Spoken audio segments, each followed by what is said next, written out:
Hello, good evening, and welcome to the Sunday Night Cop. I'm Gav. This is Emmet. This is Keith, and we wanted to talk about Leeds 3 Liverpool. Well, we didn't really. Me and Keith wanted to talk You about didn't. Christmas Day, Christmas Day episodes of EastEnders Yeah. through the years. That's what we wanted to talk about. But then Mo Salah decided to pipe up, and then we have to fucking talk about Mo Salah, don't we? But look, we'll try to do a bit of the game later. But if you haven't, watched or listened to our post-match show. It was done yesterday after the game and is available on YouTube and across all your podcast apps. So, if the late equaliser wasn't enough yesterday, Keith, I'll come to you first. If the late equaliser wasn't enough yesterday to annoy us and act like a kick in the balls, Mo Salah does an interview in the mix zone after this and decides to tell the world that he feels he's being thrown under the bus by Liverpool. Someone doesn't want him there. He's had no explanation as to why he's not in the team, blah, blah, blah, blah, blah. What, just initial thoughts on it? You know, you've had 24 hours or so to digest it, but what was your initial thoughts when this comes out? Because, look, we'll all have our say. Go on, I'll let you go first. I think it's disgraceful by Mo Salah, to be honest. I don't care what anyone thinks of him. It doesn't affect his legacy at the club or what he's done for the club. But when Mo Salah gets dropped from the team, he has a strop and throws his toys out of pram. It's not the first time he's done it. But this was extraordinarily poor timing by Mo Salah. What he said was pretty disgraceful. What you think of Slot or not, and just to be clear, I think Slot's time is up as well. But I don't think Mo Salah has a future at Liverpool, and I think if Arne Slot was to go, which it probably won't happen, but by the sounds of some of the stuff coming out, but if Arne Slot was to go and the new manager was to come in, like what's Mo Salah done for them? It means you're not allowed to put him on the bench. You know what I mean? He's talking about what's happened in the past and what he's done, everything he's done for this club. He got his contract for what he done in the past. He got rewarded for what he done in the past, and we expect to see some current output from Mo Salah. Mo Salah has been a disgrace this season. Now, for whatever that reason is, he's not been great for, you'd argue, nearly the whole of the year. He hasn't been great. He was electric at the start of last season and then sort of tailed off at the end of the season and has just done nothing since he's come back, really. He's been ineffective. He's not been in games. And I think he was lucky to get to this point without being dropped, to be honest with you. And as soon as he gets dropped, he has his little strop. He goes through the mix zone and he starts to do all his cryptic shy, being thrown under the bus. Somebody doesn't want me at the club. I just find it hugely, hugely irresponsible from Mo Salah at a time when we know we're going through the shy. We know we're going through the muck at the moment at the club. For whatever the reason, whatever you think is behind it, whatever you think it's down to Slot and Slot's tactics and this and that, what Mo Salah came out and done shows that Mo Salah is only interested in himself. He's not interested in the team. He's not interested in the fan base. He's only interested in Mo Salah being in the team, and can't believe that he's being dropped. Like, I'm sorry, he has been atrocious this season. People can try and defend him and can talk about tactics all they want. Mo Salah missing sitters this season. He's taking on chances when others are in better positions.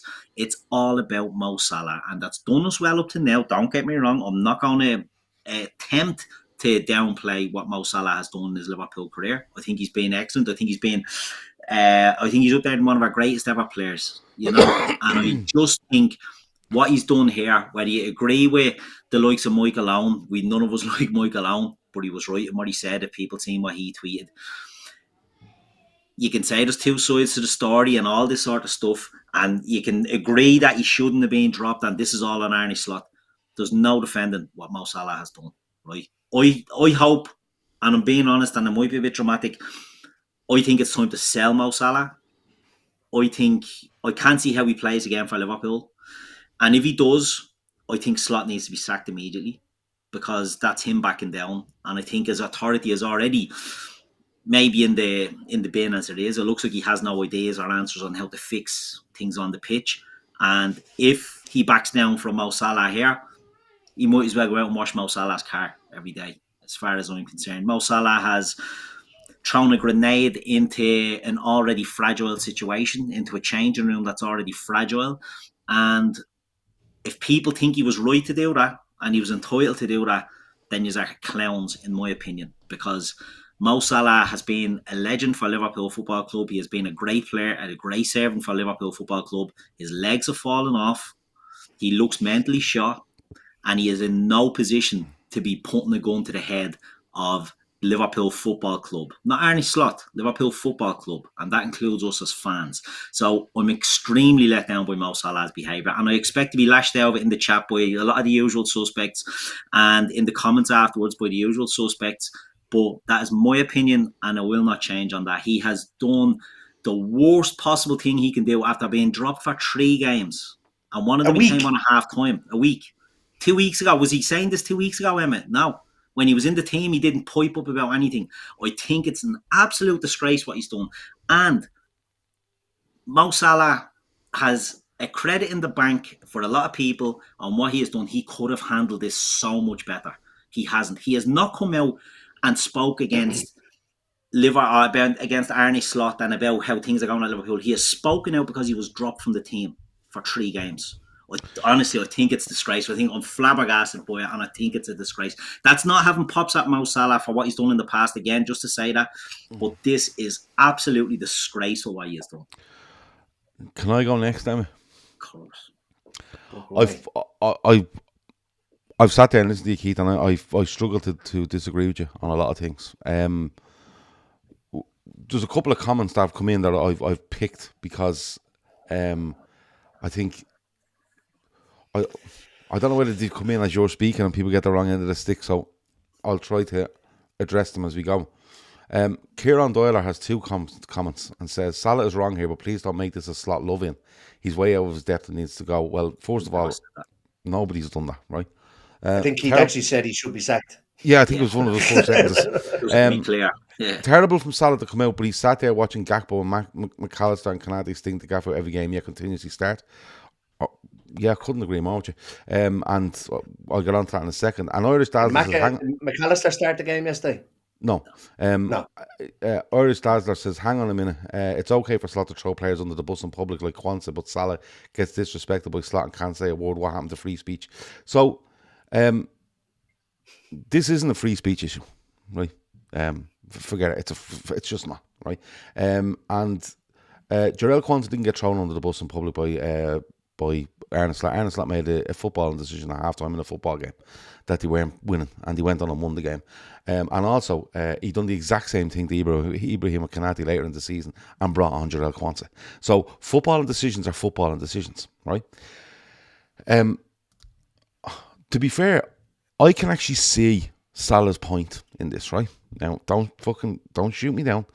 I can see Salah's point in this, right? Because Salah has been poor this season, but he's not the only one, right? I think Kanati's been absolutely abysmal. I don't think Virgil van Dijk's been far behind, right? I think McAllister's being poor. I think loads of them have been poor, right? And the manager's being poor in the tactics he sent them out, in the way they've applied themselves. We've said all this all season. We've said all this. Salah, if I'm Salah, genuinely, if I'm Salah, I'm looking going, well, people are mentioning Gakpo there. I think Gakpo probably is their top scorer this season. I could be wrong, right? But I think goals and assists. Oh no, sorry, he's not top goals. He's got more than Salah has goals and assists. But he's not going to drop them all, right? And maybe he is favouring Gakpo a little bit, but Gakpo's having more output than Salah, right? Let's just put that out there, right? As frustrating as he is, right? Gakpo's numbers are better than Salah's, right? But maybe we're walking towards Gakpo more than Salah.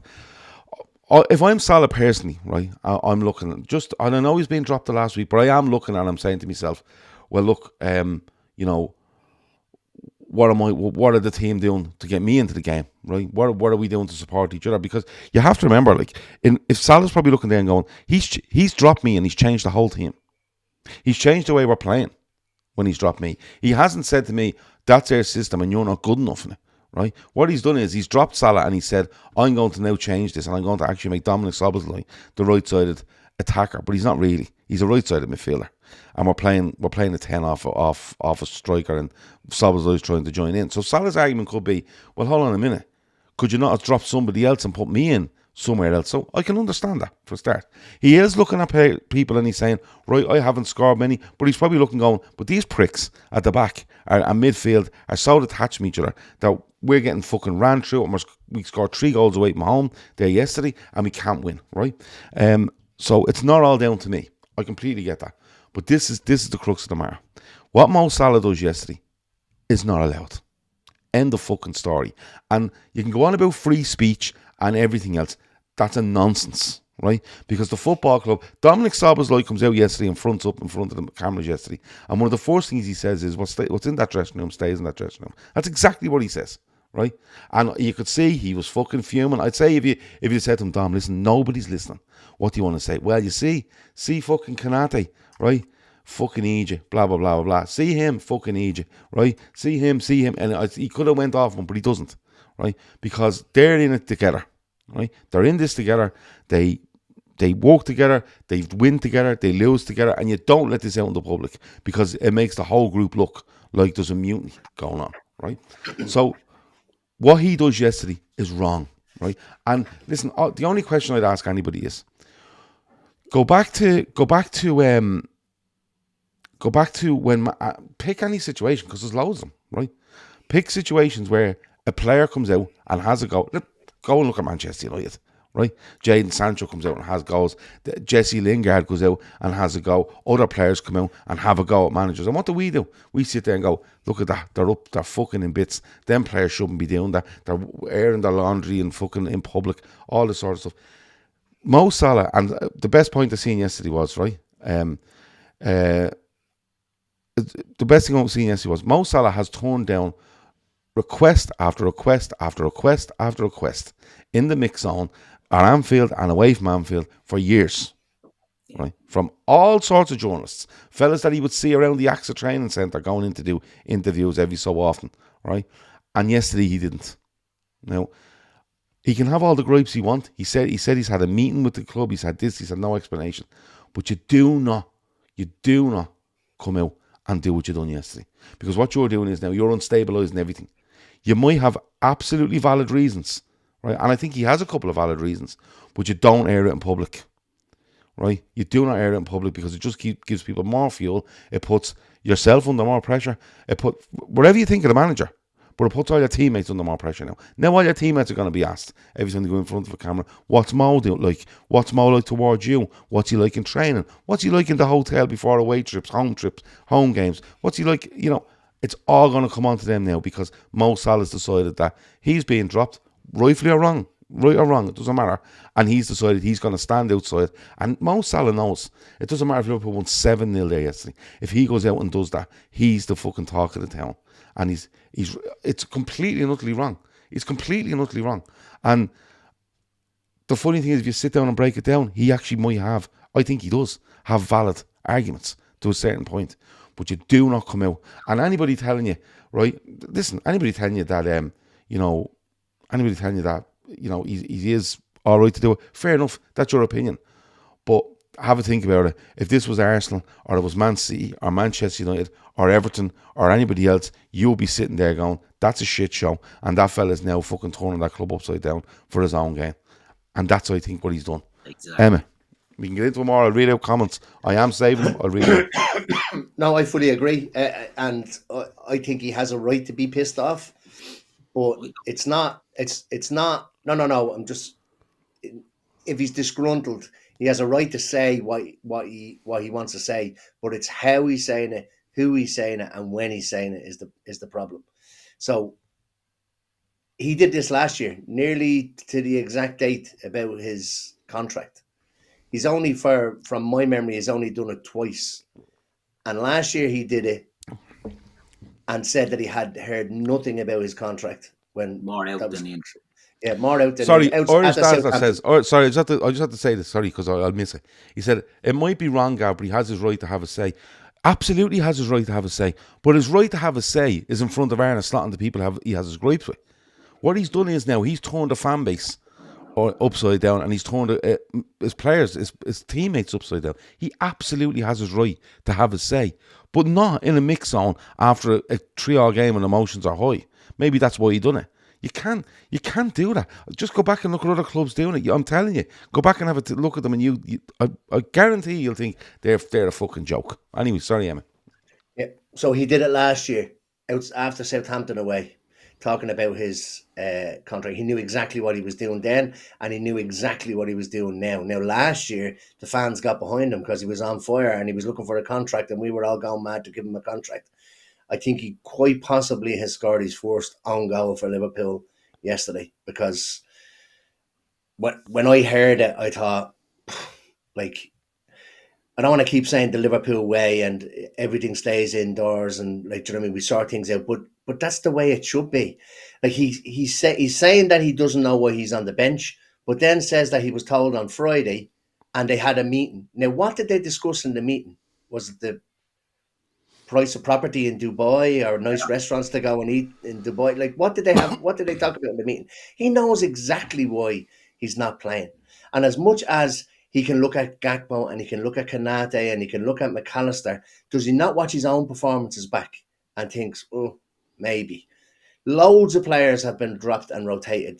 The reason why, I would imagine, and it's not a scapegoat, we've brought in Verts, we've brought in Ekatike, we've brought in Isak, we've brought in all players that play in or around his position. And what he's done is he's tried to get them into the team, or he's trying to get them into the team and trying to get them to gel. Salah fucks off to the AFCON next week. Salah has to do something or try something to see how are we going to handle this when he's not here. It's No, you see, I don't go with that. I don't go with that at all.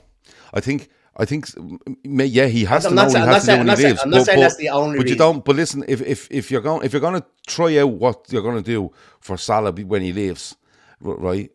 Just let fucking Salah go at the start of December. Just say, listen, take it off because we've worked on this. It's grand. You know what I mean? All this, we have to work on what we have to work on. You don't work on that a week before Salah leaves. You just don't. You just don't, Em. But he's not leaving till the 15th. He started this a week that's ago. a week's 3 time. weeks. That's a week's time. But he started this over a week ago. But how do you against know West he started? Ham. How do you know what he started over a week ago? Because he first benched him against West Ham and Yeah, decided to play a different. But that's not an excuse. We can't turn around and go, he's benched Salah, right? Because he's actually No. I'm not saying that's the only reason. He's benched Salah because Salah hasn't been good enough in his opinion, and as a manager, he has to stand over these players as well. Yeah, he has to stand over that. What he's done is he's moved lads around to try and get them into the team or whatever, and he's taken a step onto the bench. Everybody talking about Kanate and all that kind of stuff. We didn't buy into. If there was rotation options in the back, I can guarantee you that Kanate, and people could say Gomez. Gomez started 2 games in the Premier League in 2025 up until he played against West Ham. That, to me, was not a viable option. We've got 2 injured right backs. He's probably cover for both centre back and right back. If he plays him as centre back and he gets injured, then you've got no right backs and Kanate and Virgil as centre backs. So that's why Gakpo has more goals and assists. He's frustrating the fucking life out of me. But the only real other option there is Rio, who he only likes to throw on when we're 3-0 down. Right? So again, I'm not absolving Slot from any of this, but to go for the space of a week where he's been on the bench, and he's done this before to Klopp as well, so it's not unique to Slot. He did it at West Ham. This, if I speak, there will be fire. He speaks too much when you don't want him to, and not enough when you want him to. Virgil, Robbo, Alisson even came out in the last few weeks saying, look, we need to pull together. Szoboszlai said it yesterday after the game. Mo Salah is part of the leadership group, and the first thing you hear from him is a grenade like yesterday. Right? So I have no issue with him going to Slot or going to Hughes or going to Edwards or going to whoever the fuck he wants. But you're walking out into a mix zone which you famously do not talk to. And in memory, the only 2 times he's done it is self-serving reasons. He's talking to them yesterday for Mo Salah. He's not talking to them yesterday for Liverpool. Exactly. And like I said, I think he's dropped an absolute bollock by doing it. And where he goes from here, I don't know. I absolutely love the chap as well, but Jesus Christ, when you do something like that, it's hard. Like I said to somebody earlier on, like it takes years and years to build up like a legacy or a legendary status at a club, but it can take a split second to tear all of that away. I'm not saying he's tearing it away, but he's giving it a good fucking bash. Like, But to me, it's absolutely a no-no. And I was speaking to somebody else earlier on. They said, "Oh, what about similar to what whoever that was that said that? Oh, what about when Sacco was sent home from a thing? And what about when this and that? Like Jesus, like do you know what I mean? Again, they're footballing decisions. Salah comes out yesterday and he's literally going out and he's trying to use the media to manipulate his situation at Liverpool. So what? And these broken promises, I don't think it's going to look good for these broken promises that he's talking about to come out, because I have a feeling that some of them are guaranteed playing time, never a sub, always on pens, all these kind of like selfish reasons. Like he could have come out there yesterday and said, "Look, it's not great. I haven't been starting games, blah blah blah," and talk about the team, but he didn't. It was Mo, because he knew that would absolutely blow up in seconds. And every single one of us sitting here on the pod or in the comments, your phone blew up yesterday. So achieved. But I don't think it's not a good look on him. And you're right. Players coming out and speaking like that is not a good look on the club. We have down through the years absolutely End of story. slated teams because of this. No, and now we're the circus. It's not acceptable. It's not acceptable. End of story. Right, and it never has been acceptable at Liverpool. It never has been. Right? Like there's players that have been treated worse than him, and they've not said a dicky word. Come here. If like Gerrard, for Christ's sake, one of the biggest legends of the club. But what I'm saying is, like, it's not acceptable to come out and have a go at management and have a go at. You see, it's a trivial thing as well. You know, there's a bit of trivial shit in there as well that doesn't help. But it's just never done. You know what I mean? Like, Real Talk says the club could have prevented this. In what way? Yeah. In what way? Like, that's just... Tell me how the club could have prevented this. What did he do? Tell him he's banned from doing interviews after games? You can't do that. You can't do that. Sure, if you ban players from doing fucking things, that is a free speech thing. That's fucking mad, right? But how can the club have prevented this? The only way the club, in a lot of people's opinions, could have prevented this was to sack the manager. And Keith, this is the interesting bit for me, right? I think if Mo Salah is sitting there and he's dropped, taken out of the team, wherever it might be, and in fairness, I will say, if there's truth in what he's saying, and I'm not saying he's a liar, right? Real Talk says you don't drop him for 3 games in a row. Well, they drop him on 1, right? And I think Jono said here earlier, well, if you drop Mo Salah, you must win. They beat West Ham, okay? They were drawn with Sunderland, brought him on, right? He was like invisible in the fucking game. And to be fair, I would have brought him on yesterday, right? I think it was a poor footballing decision yesterday. But there's more to it, obviously, than what we're making out. But Keith, this is the interesting bit for me. We haven't been good this season, right? We know Arne Slot is under massive pressure. I agree with if Salah is of the feeling that I'm being thrown under a bus, I kind of get that, right? I kind of get it, because I'm kind of saying we're dropping him, and he's being given 45 minutes of football in the last 3 games, but Ibrahim Konate. Now, I think, to be fair, I think if Joe Gomez is fully fit and we've right backs, I don't think Konate's in the team. But maybe, but in saying that, he's happily put right backs in, or midfielders in at right back. He could have done something at centre half if he wanted to, right? But I think if Salah's looking at this, Keith, and he's saying to himself, this man's under pressure, I'm out of the team at the minute, but this fella's fucking managing his way out of a job. I'm just going to sit easy here. And if he wants to drop me, fine, because this fella's getting the bullet. I think what this says yesterday most over anything is that the manager's being backed, and I think Salah has been surprised by that and thought, fuck, I'm now down a rabbit hole of being dropped here. I'm having a row with him. Looks like he's staying. So, you know, or he's more secure than people think.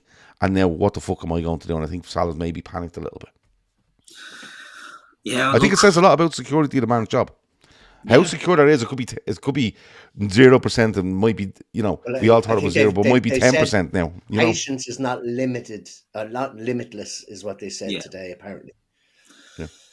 If you read some of the stuff that's coming out from journalists, and depending on sort of who you believe the journalists are connected to, or we know certain mouthpieces are quite friendly with the club, are quite friendly with Richard Hughes. When you listen to what they're saying, it does sound like there's a little bit of, let's call it a stay of execution on Arne Slot. And look, again, I said it earlier, I don't think Arne Slot really has a future with us. So I'm not defending Arne Slot over Mo Salah like a lot of absolute bleeding goons and that chat seem to be insinuating that we're doing.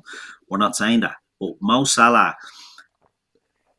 has, I think you're right, Gav, I think he's panicked that his insecurity has come out here and that he has seen. I think his expectation on the situation has been massively changed by obviously rumblings from somewhere else that the manager's going to get time, and if the manager's going to get time, I'm going to be fucking staying on the bench, and now I'm not having that. I'm going to fucking come out and say something. That's what I think it is.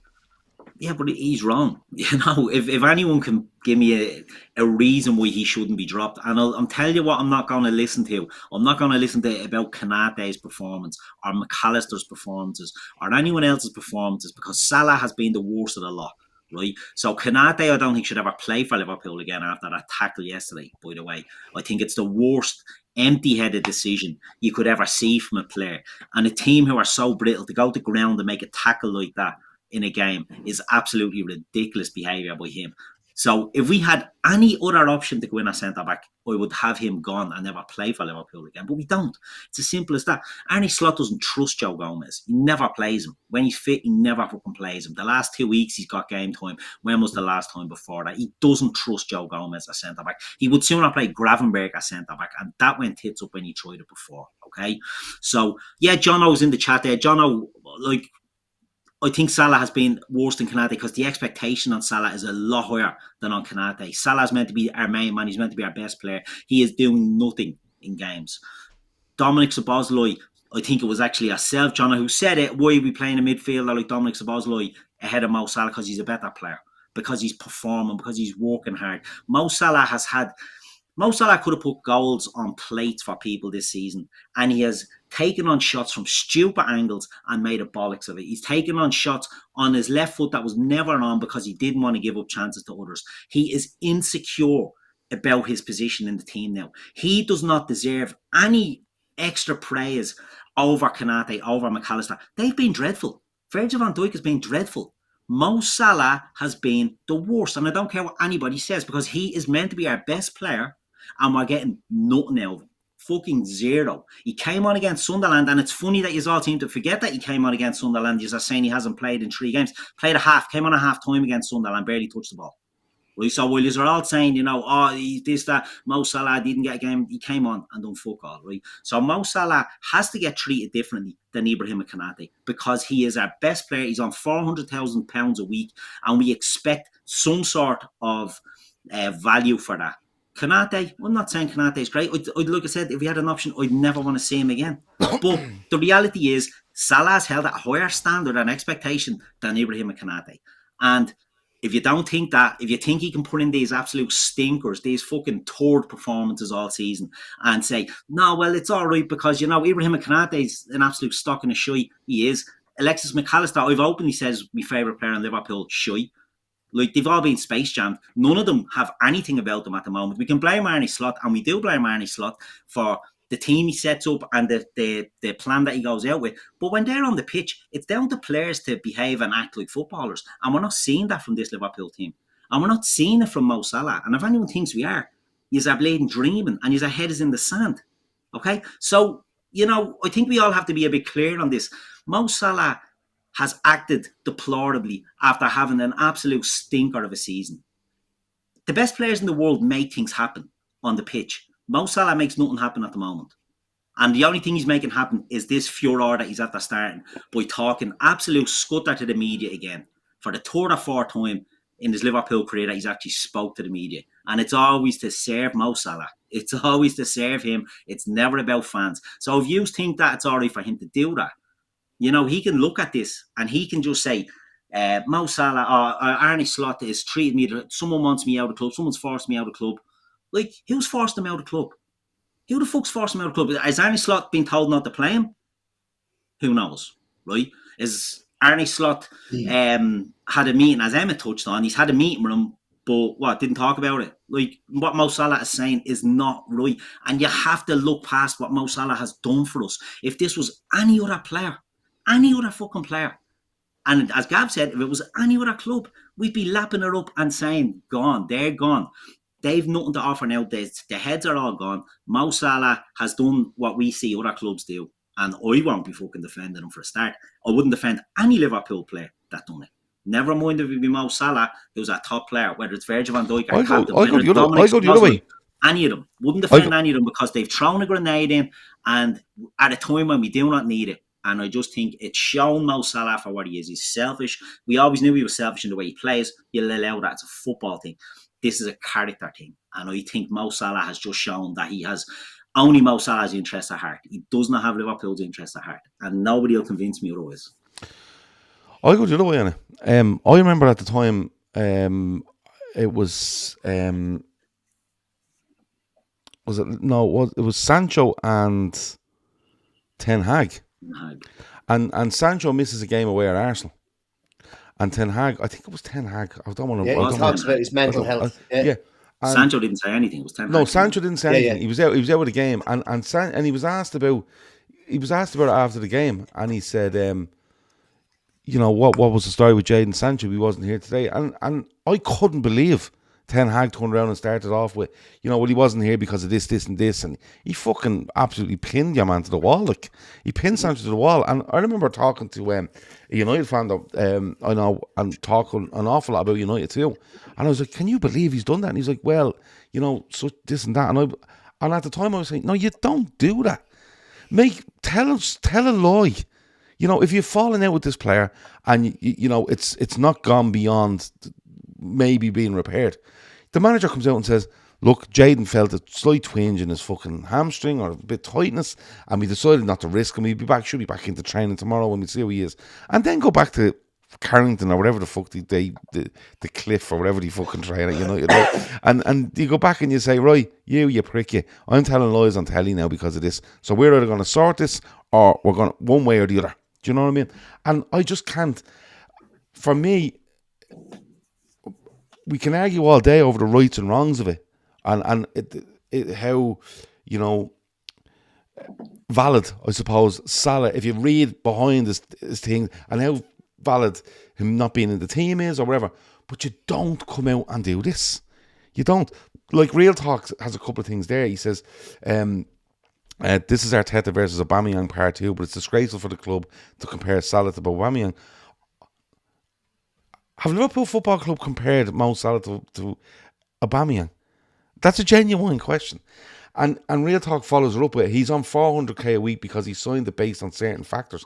Yeah, the factors is that he goes out and plays for Liverpool when he's asked to. And if he's told not to play, he's not playing. And he goes out and he assists and he scores and he does. And he hasn't been assisting and scoring. And listen, we can make comparisons about players all day long. Listen, let's be fair, right? I could name you fucking 12 Liverpool players that shouldn't be in that 11. Never mind 11 of them. I could name you 12, 13, 14 of them, right? Because they've been abysmal. And that's down to the players and it's down to management, right? But listen, come here and I tell you, if Arne Slot come out tomorrow and said, listen, we're not playing well because these are a gang of fucking pricks, right? They won't fucking do this, they won't that, they're crying about it, and he went off on a rant, right? They're throwing me under a bus by fucking doing it. We would laugh at Arne Slot and tell him, on your fucking bike, don't let the door hitch on the way out. That's the truth, right? Now, if they want to fight amongst each other internally, fair enough. That's the way it should be done. You sort it out internally, and whatever happens, right? But genuinely, for Mo Salah to come out and do that yesterday, for me, it's just unacceptable. It's unacceptable.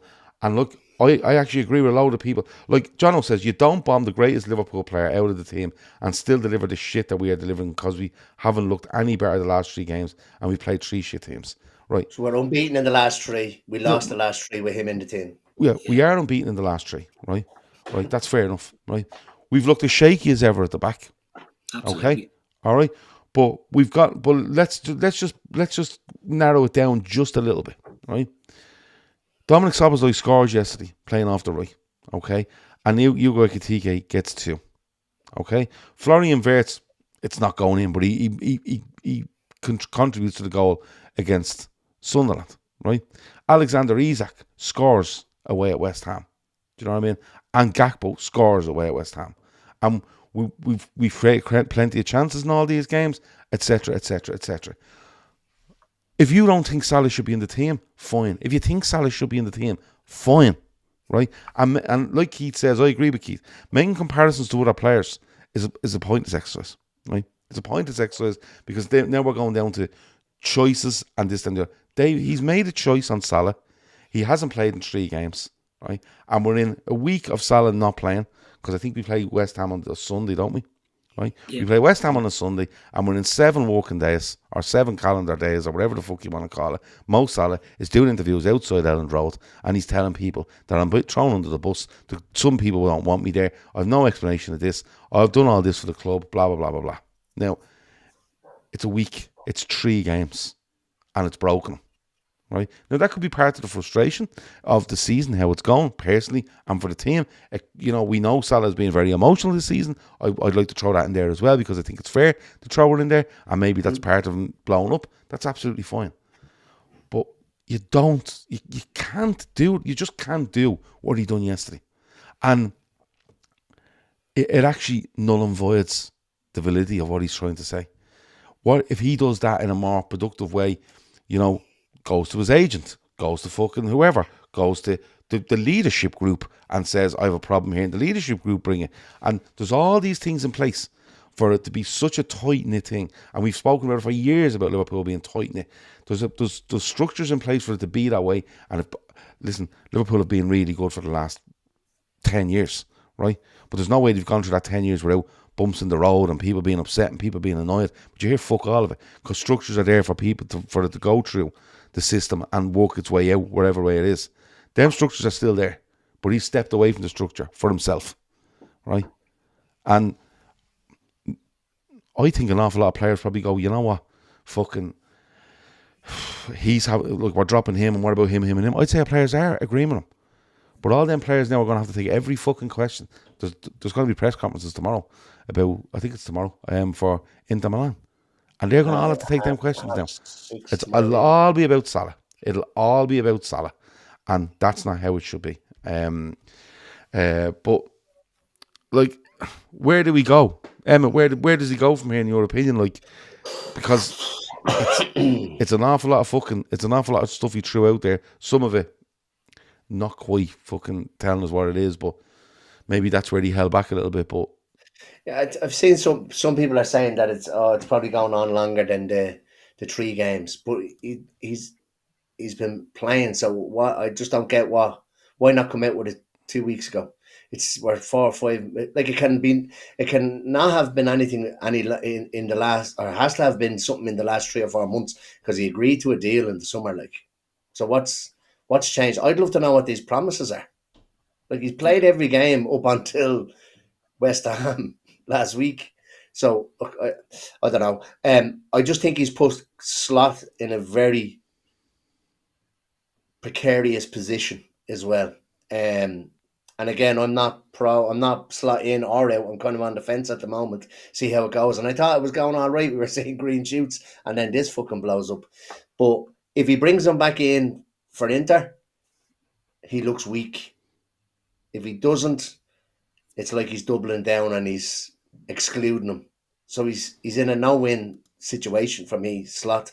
I'm unsure whether he travels to Milan. I'm also unsure whether he makes the squad for Brighton. I just think the timing of this is a week out from AFCON, and he, like Keith says, he throws this grenade in and he'll waltz off into the sunset for 6 weeks and not to have to worry about it. And we're left to pick up the pieces. Liverpool are left to pick up the pieces back home. So I don't know where he goes unless he's got wind that they were looking to move him on in January. Regardless, he has to have found out something. You would like to think that it's something other than being dropped. But at this moment in time, LS7ZH, I don't know. Can you change the name to I don't know. I don't know what it stands for. But anyway, YouTube said, yeah, YouTube are being pricks over the usernames. I get that. He said this is coming from higher than slot, in my opinion. Do you agree with that? But he does say someone at the club doesn't want me here anymore. But that's him saying the manager doesn't want him there. Just doesn't want to say the manager. Well, he spoke about the manager and then he said someone at the club. So I don't know. That's was how it clubs there? operate. Like, No. there was talk even before he was dropped that Saudi were monitoring the situation. This is before he even was left out of a team. So I don't know. Has he got wind that they had planned on listening to offers? I don't know. I'm not even saying that makes what he did acceptable. It might make it a little bit understandable, but I still don't think he should have done it in the way he did it. But we don't know what these promises are, and we don't know what this. Yeah, but I'm still waiting on the promises that were broken to Fernando Torres. I'm still waiting to hear what them promises were. But the thing is, right, Emmet, we don't know what the promises are, right? We don't know what the promises are, right? That's fair enough. But if we don't know what the promises are, right? If we don't know what the promises are, right? If you're going to go that far, come out and say the fucking promises. This is the thing. Don't go halfway. If you're gonna fucking set fire to the place, fucking set fire to the place. Do you know what I mean?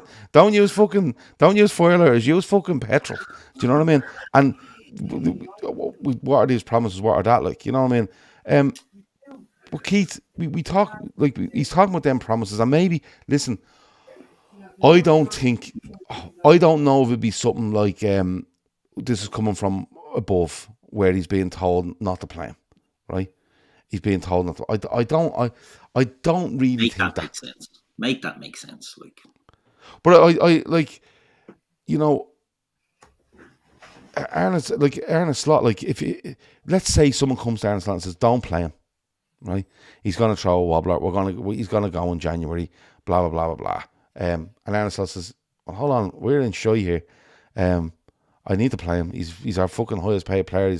He's our best forward. Blah blah blah. And I'll lose my job if I don't play him. I just don't see it. I think everything does point to Arne Slot making the decision that look, it's not working on taking him out of the team, and we don't know what's gone on after that. But we won't know, and we shouldn't know. But the thing is, if he's come out and said all this, and it's a bit trivial as well, the stuff he's saying, why didn't he just come out and say, do you know what? They're trying to fucking sell me. That's what they're doing. Right, they're taking me out of the team. They're saying it's for football reasons. It's not. I'll tell you what's happening. They're fucking trying to sell me. They've taken a bid from El Etihad or whatever the fuck it is, and they're taking fucking 60 million from me in January, and that's what's actually going on. But you know, to me, it's a footballing decision that's just. My opinion, I think it's a footballing decision. I think Salah sat back and thought, right, I'll find out here what the fuck is going on here. And he's asked questions. They've gone, no, they're not going to sack him. Just letting you know, they're backing him. They're backing him until he can't make fifth place. And he's gone, fuck that. Oh, fuck that. And that's what I think. That's what I think it is. Why would the club drop him if they want to sell him? Like, why would Richard Hughes or Michael Edwards tell Slot, look, you're not to play him because we're going to sell him? What benefit is there? Maybe his performances were devaluing. Yeah, exactly. All joking aside, but that comes back to Salah. You know what I mean? Like, he's gone off to AFCON. So, like, you know, I don't know why Mo Salah is saying someone at the club's trying to force him out. Like, I think I wouldn't be surprised if the club want, you know, to cash in on him. That wouldn't surprise me in the slightest. That's how clubs operate. If you have a player that's 33, that's hoovering up £400,000 a week for salary, and you're not getting any output, and you don't think you're going to get output, well, then you might say, look, if an offer comes in for him, we're going to sell him. But that's natural in any fucking club. It's happened to bigger players than Mo Salah. It's happened to bigger players at Liverpool probably than Mo Salah, but maybe not at Liverpool, but it's happened to bigger players, you know, that have come to an age where their value to the team is not really where it is to themselves. Do you know what I mean? Like, where they think it is. So, like, I don't think there's anything wrong with a club saying, look, and Semenyo at Bournemouth is available and we can get him in and we think he could slot in on the right wing. Like, that's planning. Do you know what I mean? Like, I don't know. Like, what promises, as Emmet touched on, what promises was he given in the summer? I don't know, but people are saying this is a business decision. It might be, right? And listen, again, I can't tell you it is or it isn't because I'm not privy to it. And we shouldn't be privy to it, right? But if it's a business decision, right, surely the team buying Mo Salah isn't turning around going, listen, don't play him. Don't play him now. You know what I mean? We're not fucking...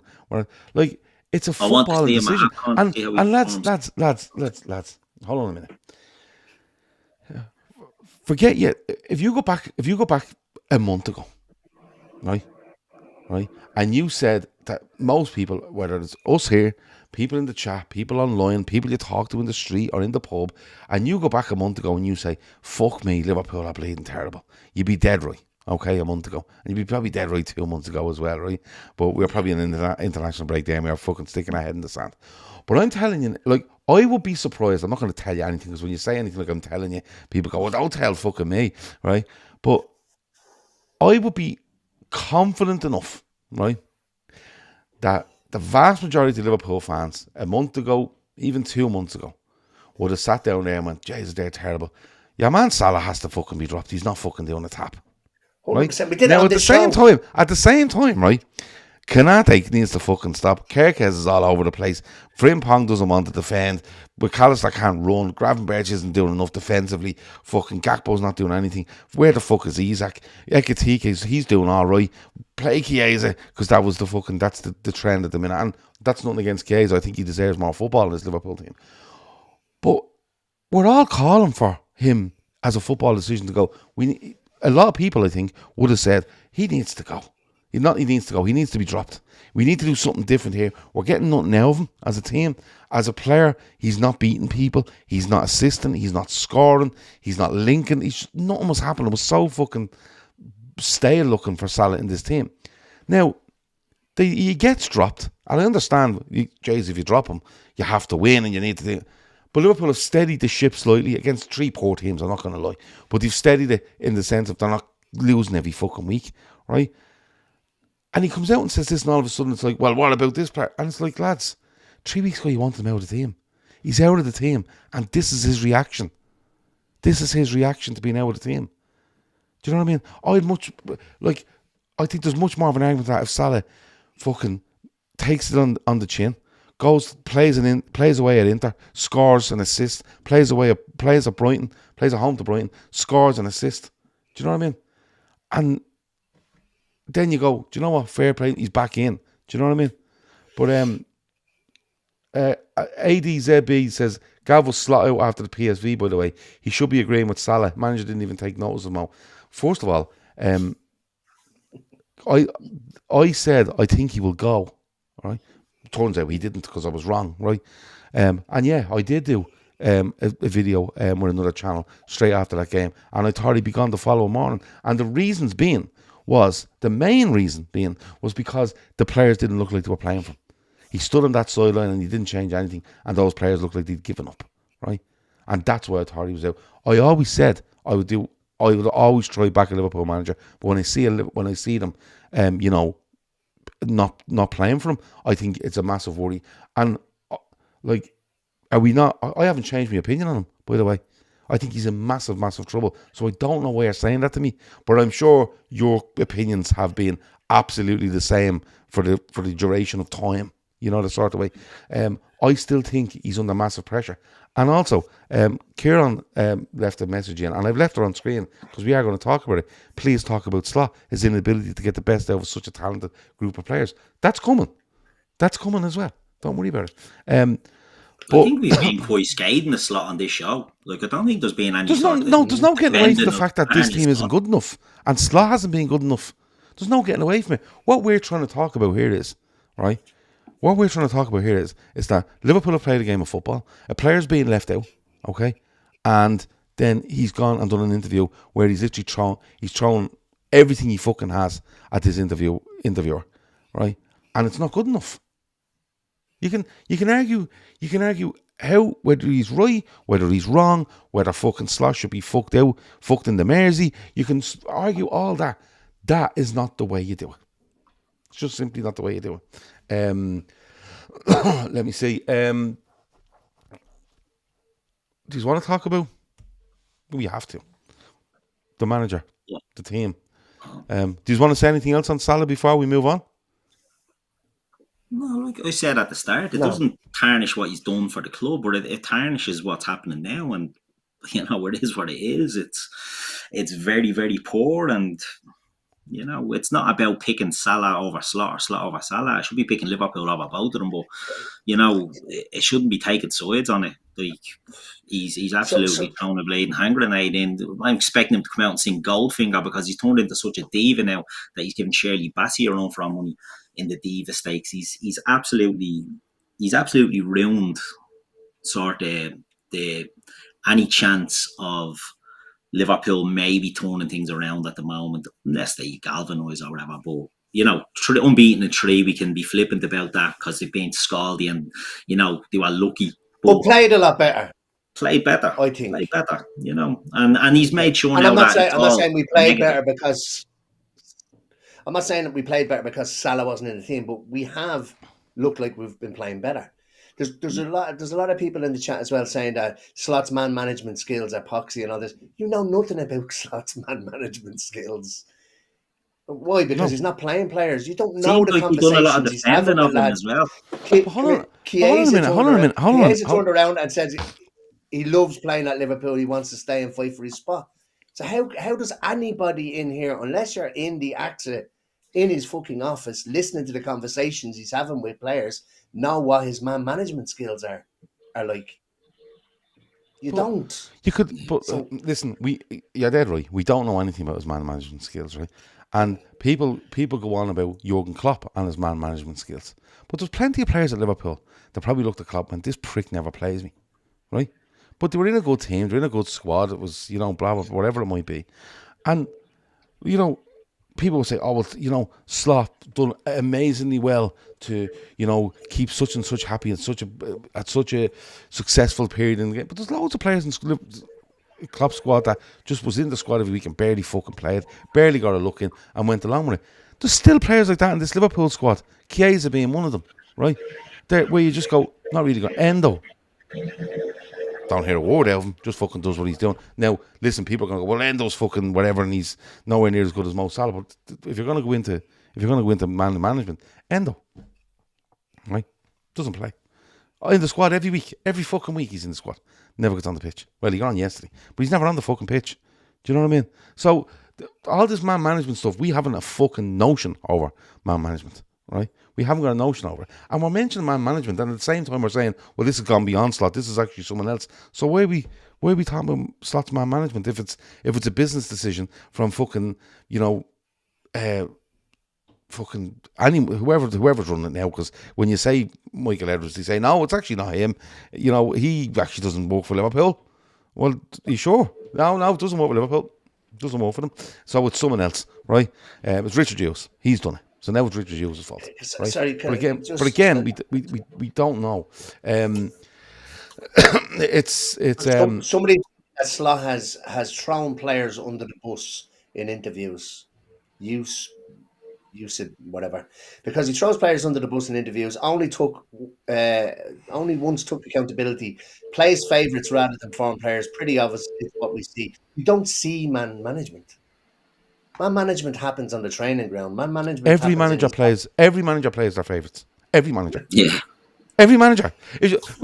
Find me a manager that goes, listen, there's me 7 favourite players and I don't play them. Right? They're me favourite players. Well, why don't you play them? I can't. Because if I play me favourites, people go, you play your favourites. Every fucking manager plays their favourite players. It's as simple as that. It's nothing new. Slot done it, or Klopp done it. All the fucking time. All the time.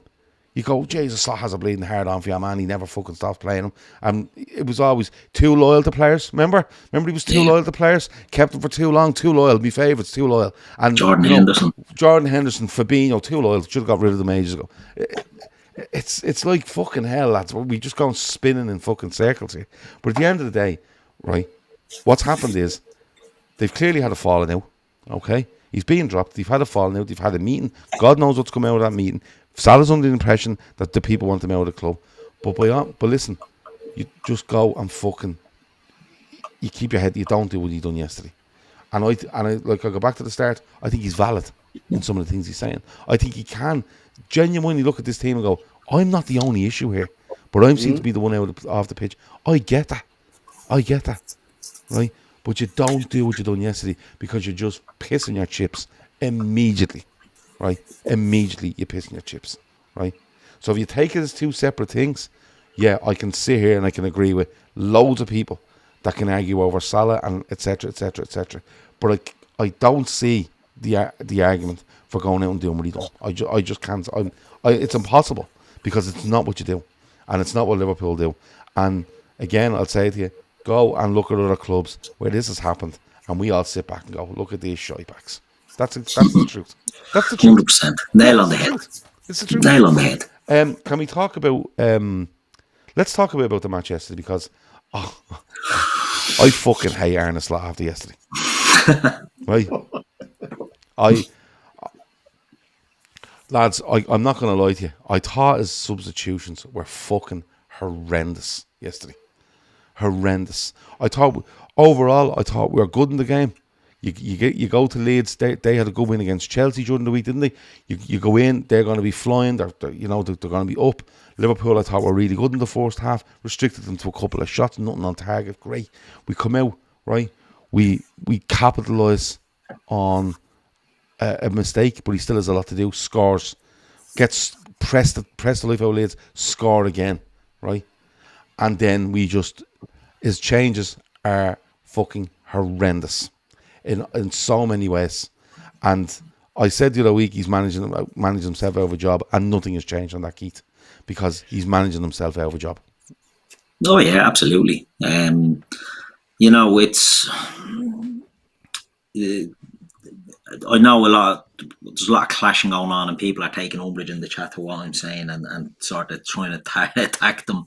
And Jono, who's, I've gone at a few times. Sorry, Jono just does say we were good in the first half. The keeper had nothing to do. What I mean by good in the first half was we quietened down the Leeds crowd. We didn't look like Leeds could get at us. Neither team had that on target in the first half. Liverpool had a couple more shots than Leeds, but we didn't look ropey. That's what I mean by a good first half. A good foundation to lay when you look into the second half, John. Oh, Jesus Christ, God. Yeah, I mean, we go into the second half and we press them and we attack and we get the goal, and then we possibly should have a penalty just after that, and then Ekitike gets up and scores the second. So we build up a 2-goal lead, and then Kanate, in a team that are brittle and are low on confidence, and whether we like it or not, the slightest mistake that Liverpool do, it's a house of sand and it's going to crumble every time. And to go 2-0 up in that game, and as you've said, to quieten the crowd and to Ellen Rhodes a bleeding hotbed when they can get their tails up, and we had quietened it, and to give them an in with 20 minutes left and more, because we already have a VAR intervention at that point, and then to do it again, and you're going and saying, right, we're giving these a goal and we're getting this crowd back on their side and we're swinging the momentum against the most fragile team in possibly Europe at the moment, Liverpool. And for Kanade to do that, for a player who's running out of pitch, it's the most stupid. It's not stupid. It's complete and utter laziness, is what it is. I don't know what it is. It's ridiculous. It's brainless. And it's from a player who I have championed in the past. I thought he was excellent up until that point. And then he does that. And as soon as he does that, it actually takes him more effort to jump on the ground and slide along the ground while fucking moving his feet like he's lying on the deck of a boat, like he's a fucking fresh cod at the landing on the fucking deck of a trawler. That's exactly what he looked like, right? That's exactly what he looked like. He looked like, do you know when you see the fish just before they have that last little fucking flap before they're officially fucking dead, right? That's exactly what he looked like. It's pure fucking laziness from him. And do you know what it was? We were doing well in the game, and it was a little bit like overconfidence from him. I'll just slide over here. This fucking idiot will run the ball out. I could have put me fucking fist through the telly on him because I thought, just run over there and stand there and let the fucking ball hit you. If it goes for a corner, we deal with it. If it goes out for a throw, we deal with it. If it hits back up, your man goes out for a goal kick, just deal with that situation. What he was thinking was, he was thinking about goal kicks. I can't, Keith. I'll fucking kill him. Like the goal kick was the least likely outcome once he's on the ground, because like if your man just tries to lash it, it's a corner. Like he is trying to flick it off him for a goal kick, though. Yeah, but that's like, what he's trying to do with his ground, like just you're 6 foot playing for a 6 foot. But it shouldn't be on the ground. On the ground, just stand up. There's no need to be on the ground. No, Jesus. The only way he runs. Do you know what the funny thing is, right? The only way he should be on the ground is if Willie Nonto, wasn't it? If Willie Nonto is goal side of him, breaking down onto the end line, and you throw your body the full length to try to get a block on someone that's ahead of you. He runs from his own fucking goal line over nearly to do this. Willie Nonto at no stage is goal side of him.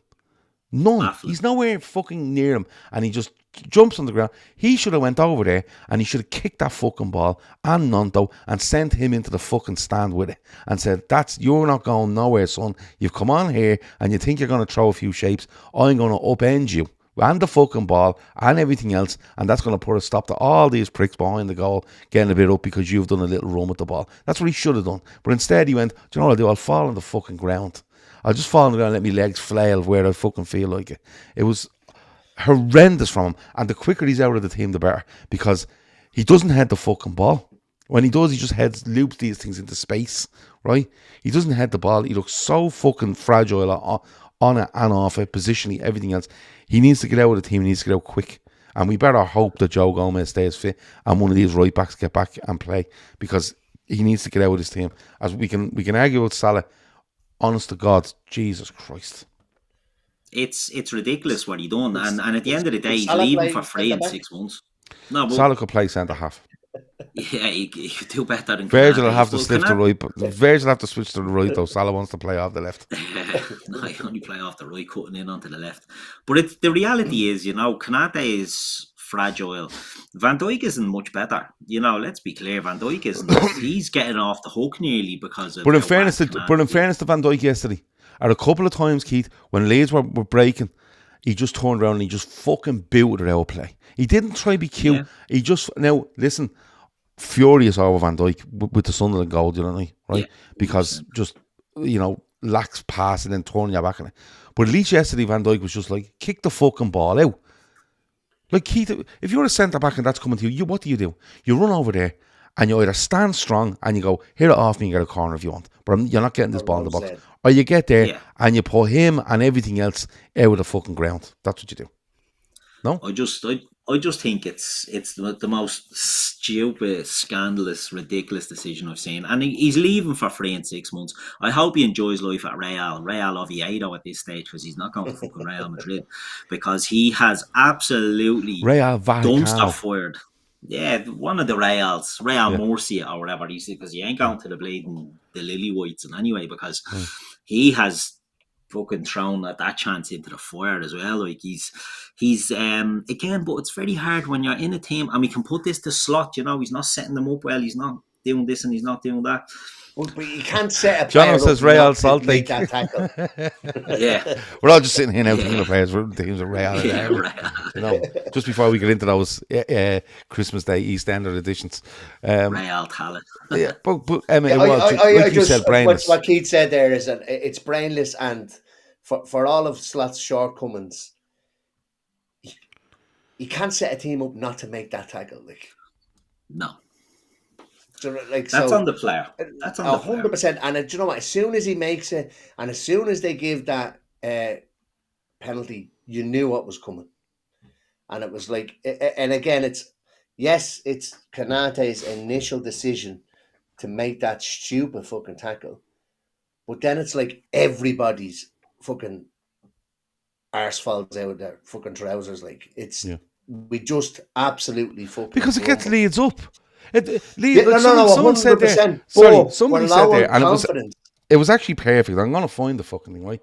Stephen Lennon says, Leeds were having a great sing-song in defeat, and then the penalty turned them rabbit. That's exactly what happened. Because Liverpool were, like, I'm watching that game and I'm saying to myself, Leeds will bring on Nonto and they'll bring on this fella and they'll throw a few shapes. But what Liverpool do is they'll just be solid. They'll get a man on the ball in the middle of the park from the centre back to the middle of the park, and he'll turn and we'll have Isaac and Ekatike and others running off him, and we'll probably score 3 or 4 here. And that's what I was thinking, because that's what it looked like. Liverpool looked like they could score every time they went on the break. And then he does this. It was and he does that knowing how fragile everyone is. That's what annoys me.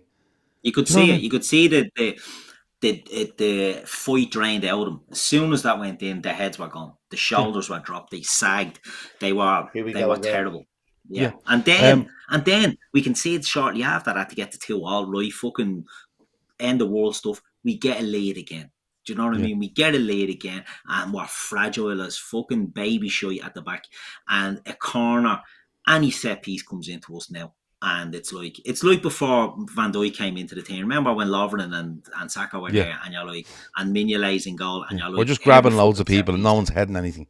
Yeah, that's what it's like now. We're just so easy to play against. Even your man Daniel Farke, Conman, is coming out saying, "Oh yeah, we knew they'd be soft as shite on set pieces. We knew we'd a chance." Like we're being mugged off by all these. Trying to get the tour goal ruled out for handball, and it was fucking Gravenberg. Yeah, but like we get on to them in a minute. Liverpool DAA with a super chat, thanks a million, says Canante should never start again. Mo needs to get a grip and start showing the form that earned him $400,000 a week. Slot doesn't seem to have any answers. That's the most concerning thing. Love the pod. Sums everything up. It does a bit. You know, look, the penalty we talk about, the second goal is infuriating because we're just so passive. We're so fucking passive. He knocks the ball into the box, another fella knocks it, and then we're all going to go, so anyone going to tackle now? Anyone going to track? Anyone going to intercept? Jones just lets him waltz by him. That's shocking. Yeah. Jones is terrible on it. Yeah, terrible. Well, Jones is terrible, and I thought Jones had a really good game overall. I get that you don't want to put your foot in there because he is moving at pace across the box. He's not really. At least get your butt. But you know what I mean. He's moving. Yeah, he's moving in the box. Jones is standing still and he just steps aside.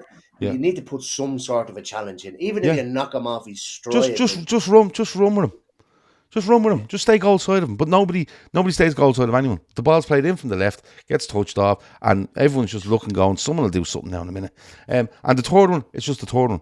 And Ryan Gravenberch gets attracted to the ball that he's no business being attracted to. But at the same time, the ball comes across, like literally across Liverpool's 6-yard area, and neither the centre halves or the goalkeeper comes out and says, I'm just fucking heading this, lads. Right, I'm just heading it. But Gravenberch, if he doesn't get attracted to the ball, it actually probably hits him and goes out for another corner, or it hits him and drops and he can kick it away. He gets attracted to something, then it hits his arm and it falls. But I want to get on to the changes because, listen, it's like Groundhog fucking Day talking about Liverpool at the minute. He didn't do this and he didn't head that and he didn't fucking do his job, and it's the same every fucking week. But Emma, I'll come to you first, right? The changes, right?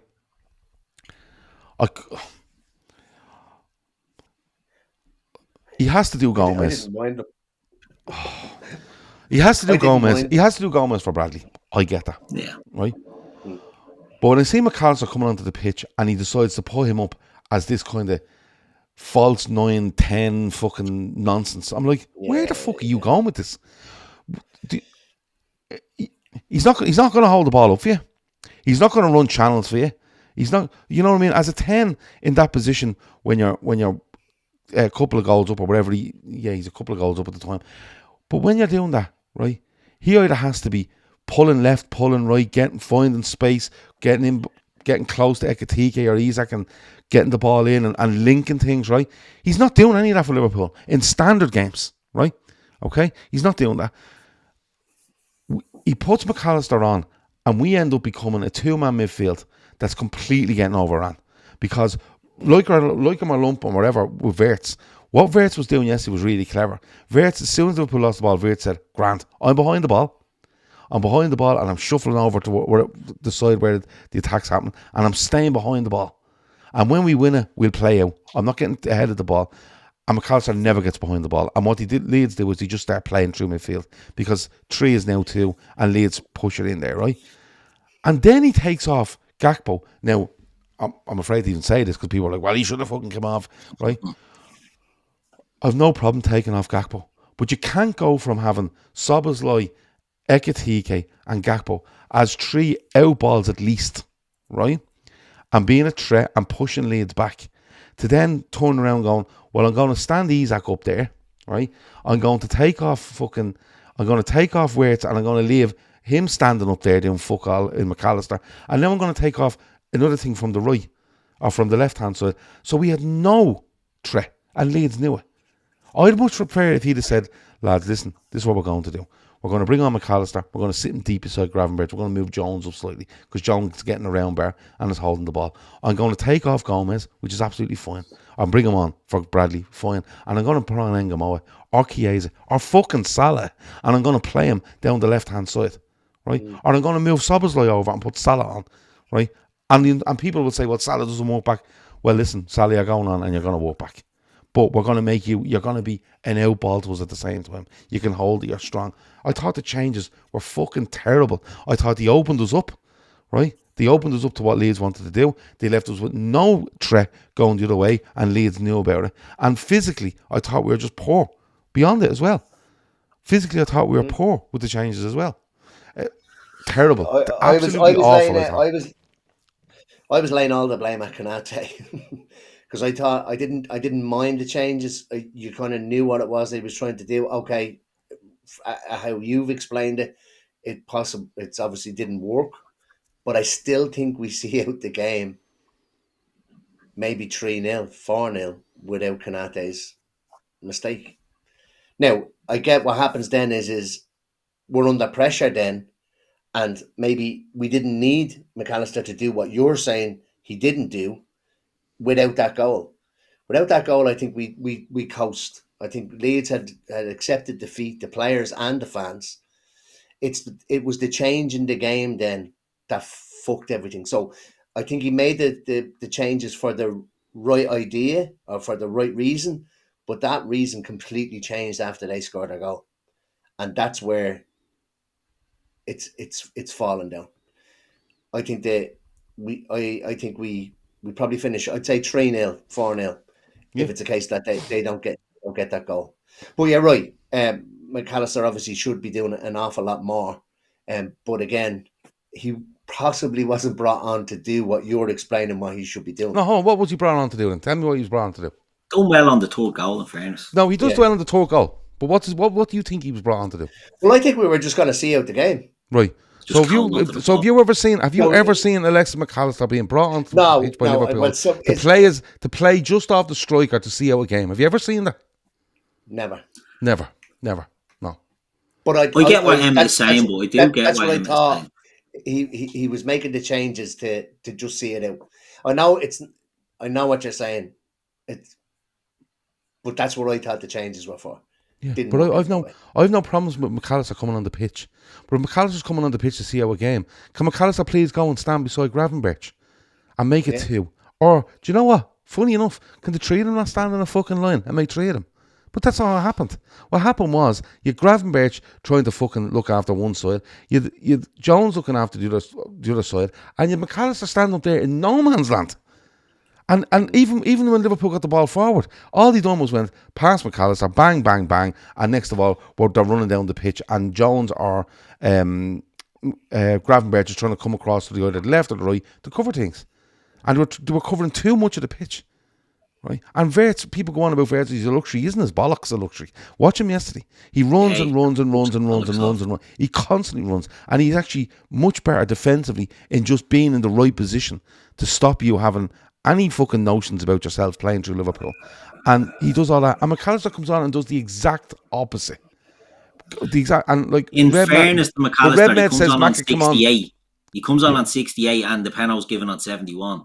So he comes in and then the arse falls out of us. Do you know what I mean? I sort of get what Emmet is saying in that sense. I 100% get that. But players should be able to adapt. But hold on a minute. Yeah. He comes. I completely get that. But McAllister runs onto that pitch yesterday and doesn't go in and go, right, Ryan, listen, you're there, I'm sitting there.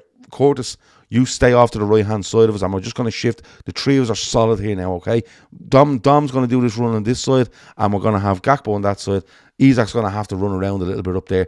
But listen, we'll get the breaks, and we'll move as a team, and we'll be grand. No, he came on and he went, right, I'm going to stand up here, lads, and there's going to be a big gap in the middle of the fucking pitch, and Leeds are going to play into that and play from there. And in turn, Leeds are going to get 10, 15, 20 yards up the pitch as well, which will give them more encouragement. That's exactly what happened yesterday. That's exactly what happened. And that's the manager. 7 minutes of him coming on, it's too all. The manager went on and told him where to go and what way to play. 100%. Yeah, but it does change very quick. And like I said, a team with no confidence, to just give up that momentum and to shoot themselves in the foot like they did with Konate, I think I sort of agree with Emmet in that sense. We the changes were terrible, but ifs, we're dealing in ifs here, but if Konate doesn't have that brain fart and it goes to 75 minutes and it's 2-0 and we've got Gomez in there making us a bit more solid and we've got McAllister in there maybe getting on the ball and trying to keep the ball or move it around, you can sort of see what he was trying to do, but it doesn't happen because by the time he does it, it's just boom, the confidence is gone again. And at the end of the day, that's on Slot. Slot's picking the team. Slot's lining the team up. Slot's making the substitutions, and he's not making them very well. He's not doing good in-game management, and we can blame him for that, certainly. Can't blame him for what the players do on the pitch. Well, David mentioned something there, and I've thrown it up. He says, the Gomez turn back when he was through on goal is the worst thing I've ever seen. Jeez. Into the crowd, and there was a 2v1 on the other side. Fuck off. He gets played in, and you're like, just open your body out here and play it out. And there was two lads, I think, there was somebody making a run, and then there was somebody over the far. I was like, one defender on the D, and then two defenders the opposite side. Yeah, I said if you just lift, I don't think he lifted his head. I think when he got into that position, I think he just thought, I'll get a touch and I keep the ball. If he actually just lifts his head, Liverpool are flooding down. I think he stops for the free kick. We got a free kick, didn't we? Yeah, he might have actually done that. Yeah, he got pulled back for a free. But the funny thing was, if he'd have opened his body out. Kevin Sullivan says Joe gets vertigo when he's that high up. But if he just opens his body out and plays a pass, there's no way the ref's giving the free because he's like, they're in here. I'll have to give the advantage. But when Gomez decides I'll come back, it was a bit like remember a man off Milan when he's seeing Virgil that time and turned back with Sandro Martinez and Dzeko. Do you remember? But yeah, I had to mention that, David. Thanks for reminding me because I did go, what the fuck is he doing? But sorry, where were we? Yeah, look, I just think his management in game is fucking. It's terrible. I just think, and I think it was excellent last year. Yeah. Yeah, and look, I get that he's dealing with a fragile team and whatever, but if you're dealing with a fragile team, the answer isn't to put a fella on and stand him up in the 10 and vacate a midfield. It's just not. No, definitely. I completely understand if he went and said, lads, you three sit in midfield and stay deep. We're not trying to give out, and Leeds managed to get 2 fucking dodgy fucking goals. I go, well, at least he's trying to shore it up. It's just these are things that are happening at the minute. But we literally said to Leeds, we're beating you. We're beating you handy. But now we're going to actually give you some of the answers to get around us and get your crowd up. And I couldn't get over it. And especially when he brings Endo on for fucking... I tell you what. When he brings Endo on for fucking... Was it Gakpo? I think he brings him on. Yeah, Gakpo was, yeah. And I'm like, now we've zero threat. Yeah. Right? Because people are going on about Isak and this. Isak... We need to get out of our heads about Isak being this pressing machine. He's not that. Isak's a fucking centre forward, right? Where, listen, lads, I'll run around a little bit up here, but I literally just fucking score goals. And that's all he is. That's all he's ever been, right? And people thinking he was a pressing machine at Newcastle and he interacted and he integrated teams. Davy T is in that chat. And if Davy T has the gall to come on here and say that fucking Isak pressed and done this, he's lying, right?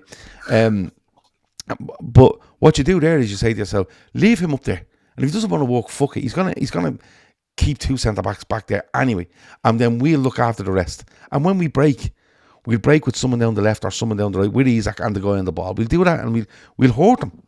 But we just take all our threat away. Or even put it in the channels for him. He will run the channels for you. Yeah. Isak 100% will, and that's what you do. Is if your out ball is the wing, you clip it down the wing, you put it Davey T said he was like Beardsy for us. Would you ever go and fuck off?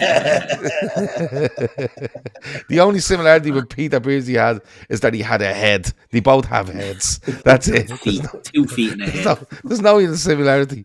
Not even going as far as feet. They just both have heads, right? It's I just couldn't get over how badly Kev says in the chat it was 3-2 when he brought Endo on. He's right. I thought it was 2-all. I got mixed up. He brings him on. Yeah, but he brings him on a 3-2. But my thing on this is, right, if you're going to bring Endo on, bring him on instead of McAllister. Yeah, well, put him in instead of Erupts. But he just continued to take away any threat and any outball we had. He invited everything onto what we don't want to happen and where we are softest. He'd have been better off going, we're 3-2 and I'm fucking sticking this Mo fella on, or I'm sticking on Salah, and I'm actually going to put a forward on and make them think.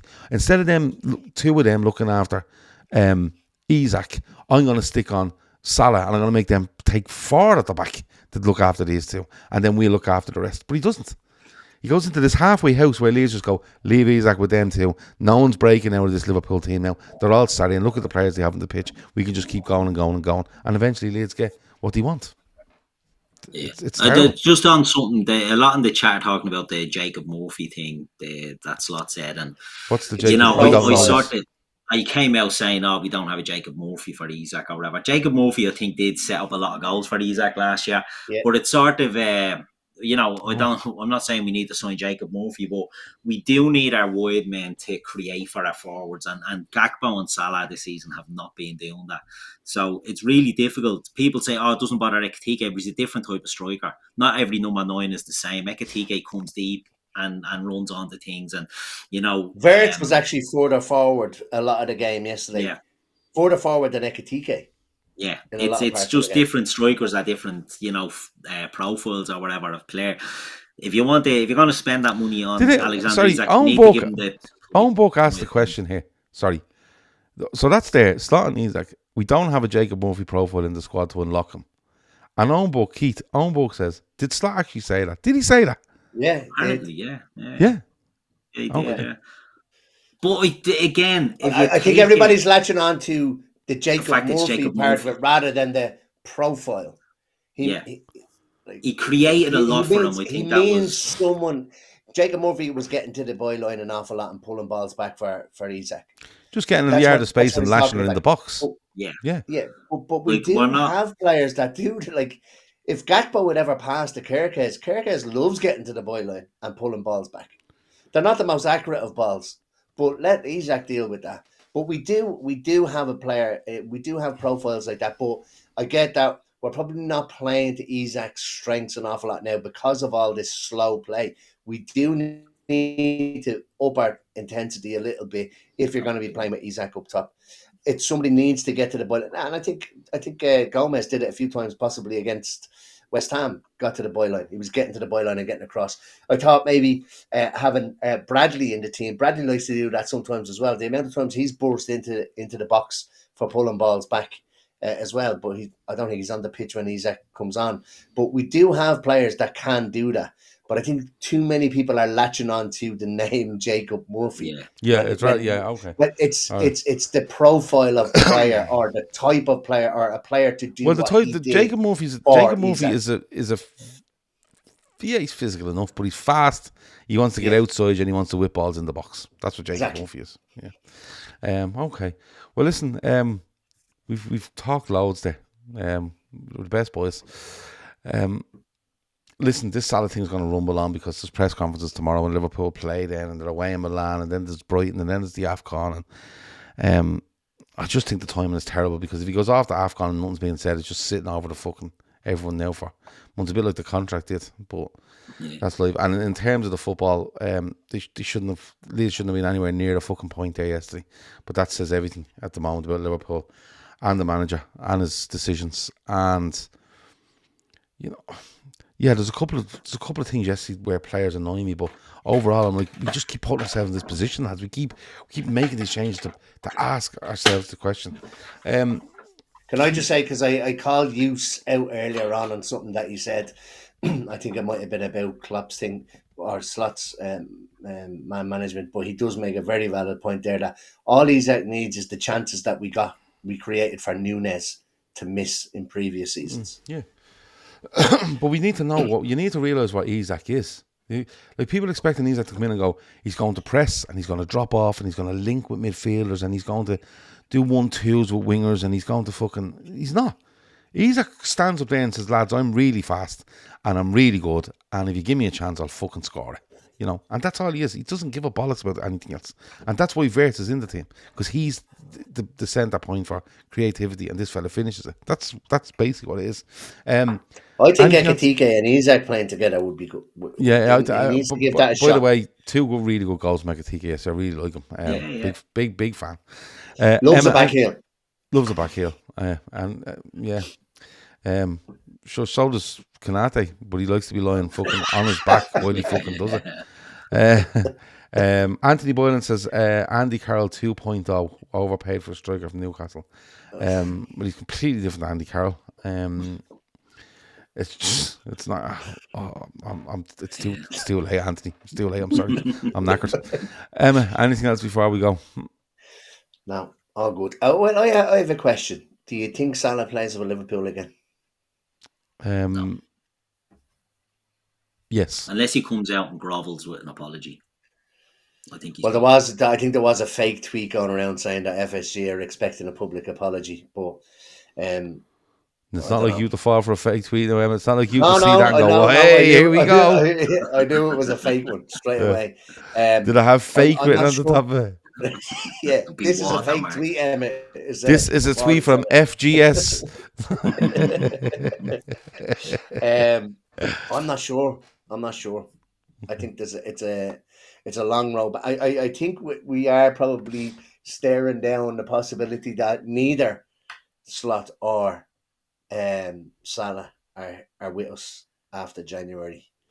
I think it's tough for Salah to come back from the position that he's put himself in yesterday. Like I said earlier on, Slot doesn't want to be seen as being weak and play him, but then also if he doesn't play him, it's like he's doubling down, and then you might get the fan base turn on him. I think Salah expected to get a lot more backing from the fans than he actually has.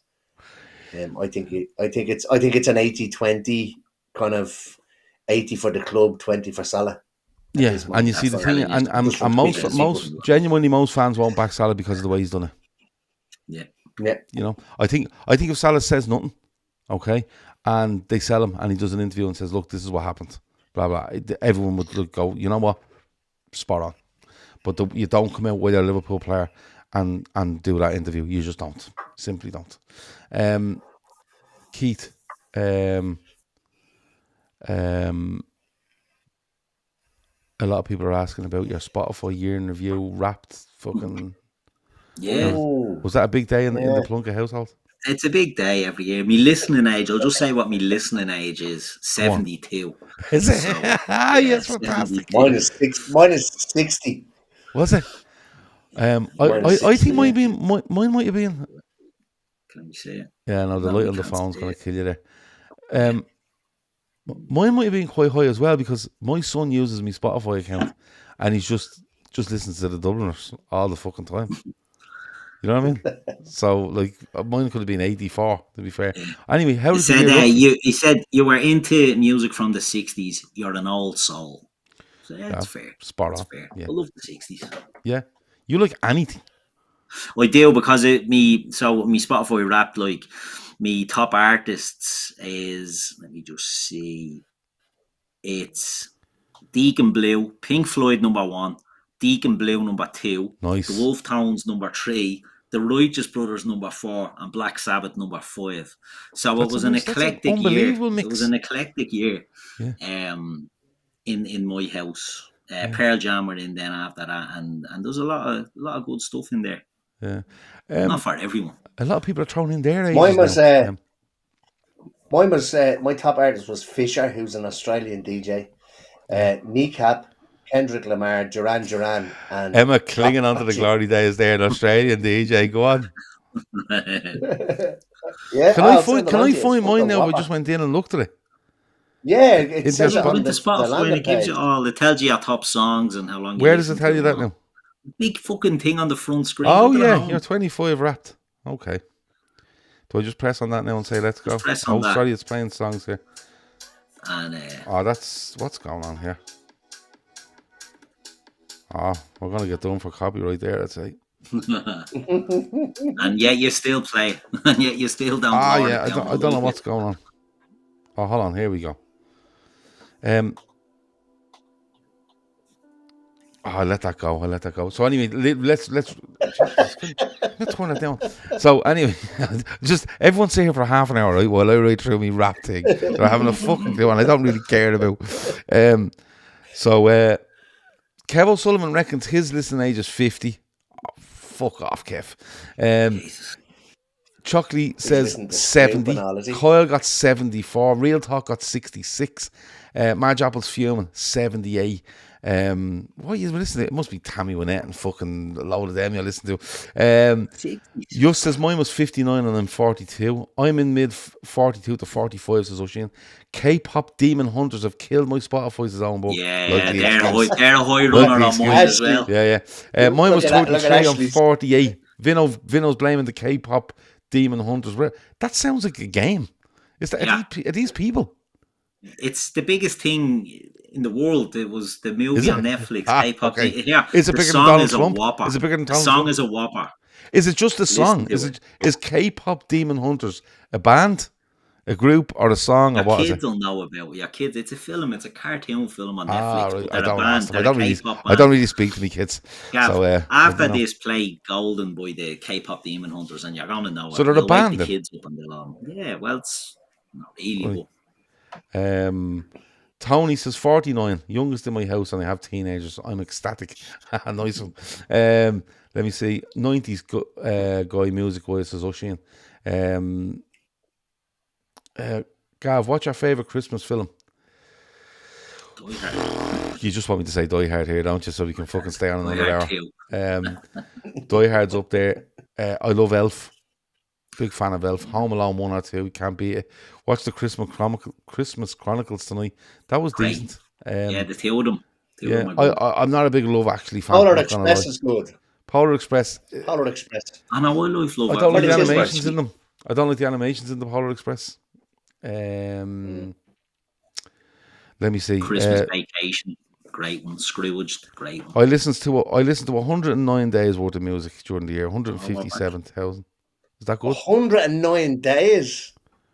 157,000 minutes of music I listened to. What? That's like I 100 times more than me.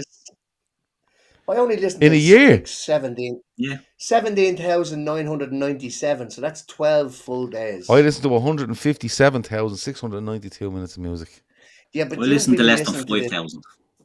You'd be listening to the true crime pods and all that. No. While you're out walking and everything, No, don't you? I listen to my No? podcast on a podcast app.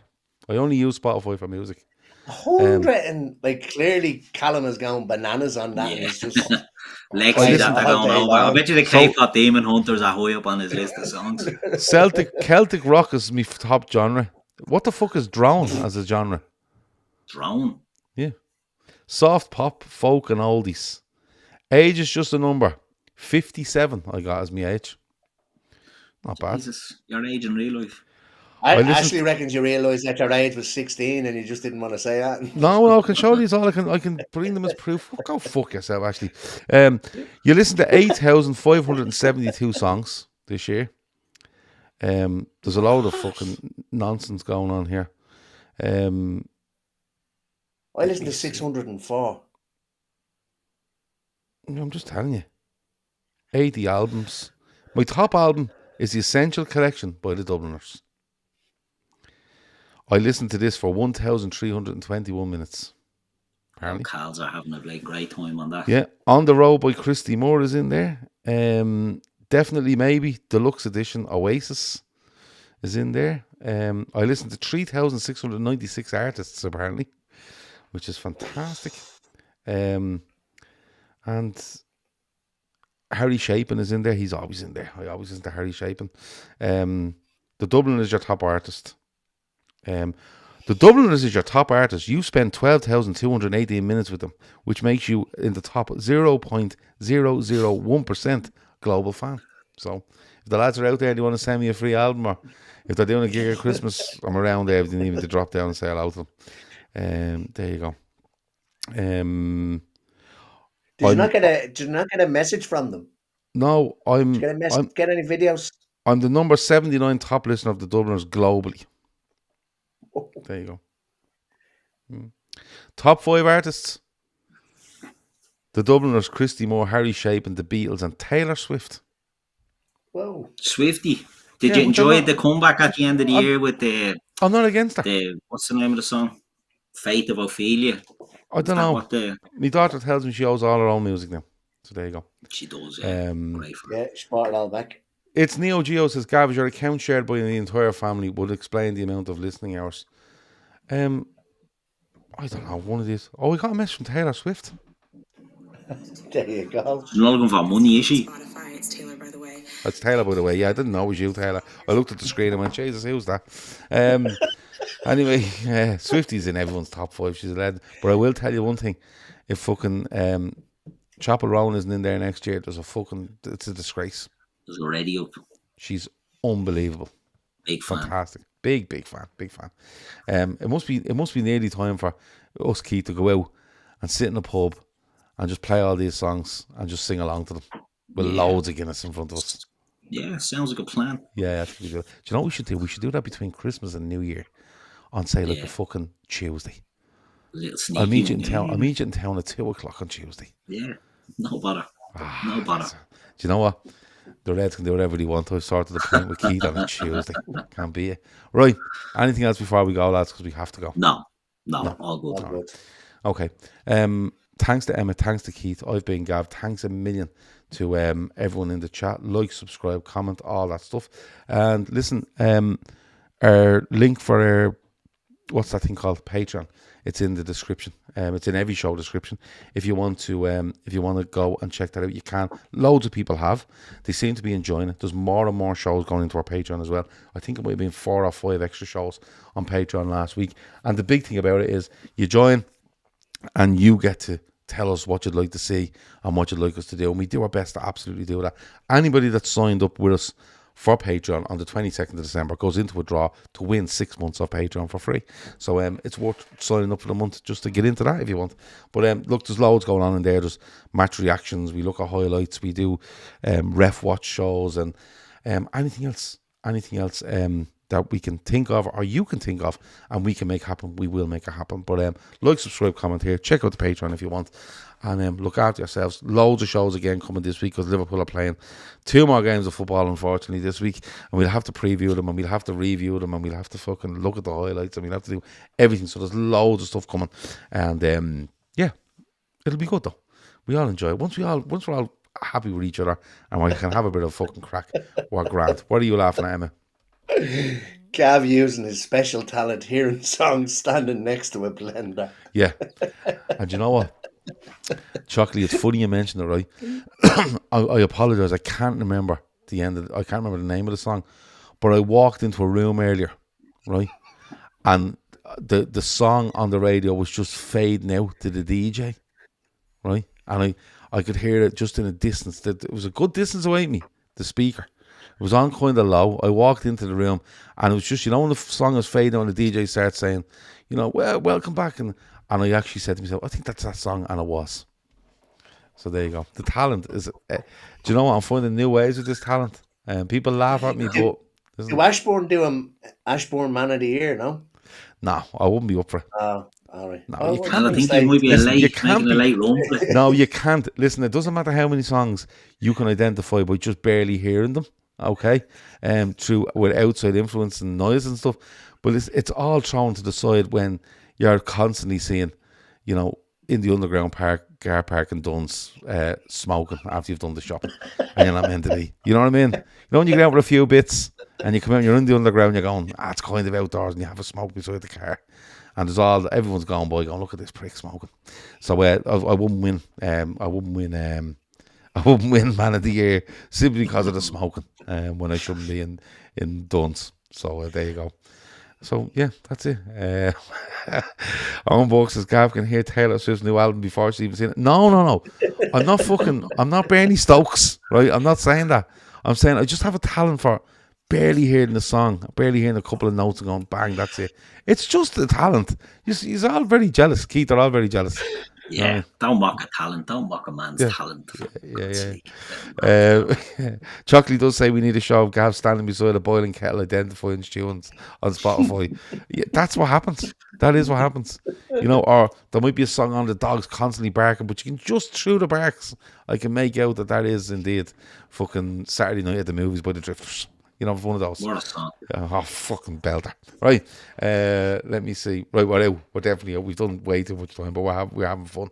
And yes, actually, I do play Ping Pony Club most mornings, to be fair. Why wouldn't you? It's fucking brilliant. I've been Gav. That's been Emmet. That's been Keith. That's been the Sunday Night Cop. Talk to you in a bit. Over and out.